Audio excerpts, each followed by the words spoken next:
High বন্ধুরা, কেমন আছেন সবাই? আশা করি সবাই ভালো আছেন, আমিও ভালো আছি। আমি আজ কি রান্না করব বলুন তো?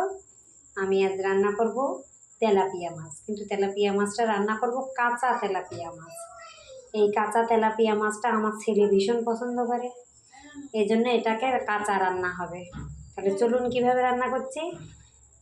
এই দেখুন, এতে জিরে বাটা, গরম মশলা বাটা, লঙ্কা বাটা, এখানে আছে রসুন বাটা, পেঁয়াজ বাটা, আর আছে আদা গুঁড়ো। আদার পাউডারটা কিন্তু আমি বাড়িতে বানিয়ে রেখেছি। এবার দিয়ে দিচ্ছি আমি একটু আদার পাউডার, অল্পই দেব। এখানে পেঁয়াজ রসুন দিয়ে দিচ্ছি, আর এখানে এই গরম মশলা, জিরে, লঙ্কা এগুলো দিয়ে দিচ্ছি। দিয়ে দিচ্ছি হলুদ গুঁড়ো, নুনটা আমি আগেই দিয়ে ফেলেছিলাম। দিয়ে দিচ্ছি পরিমাণ মতো তেল। এটাকে এবার আমি মাখিয়ে বসিয়ে দেবো।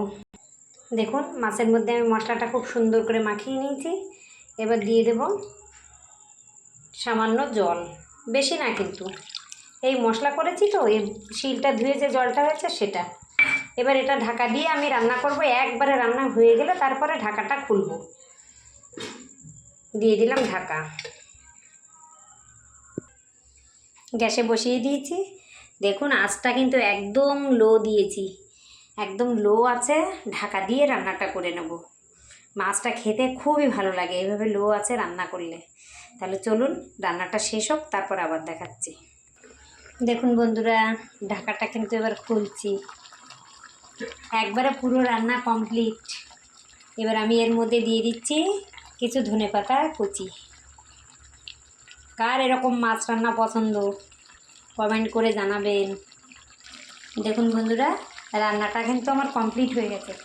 আমি একটু দেখব মাছটা তলায় লেগে গেছে কিনা। না গো, মাছ তলায় লাগেনি। দেখলেন, লাগেনি। কার কার এরকম মাছ রান্না পছন্দ? আমি গ্যাসটা অফ করে দিলাম। গরম গরম ধোঁয়াটা ভাত, আর সঙ্গে এরকম কাঁচা মাছের ঝাল। কার কার পছন্দ চলে আসুন, সবাই একসঙ্গে খাওয়া দাওয়া করা যাবে। আজ তবে এইটুকুই। কালারটা দেখেছেন মাছের? কালারটা কিন্তু দারুণ এসছে। বলুন কার কার এরকম রান্না পছন্দ, বলবেন, কমেন্ট করে জানাবেন। আজ তাহলে আসি, টাটা।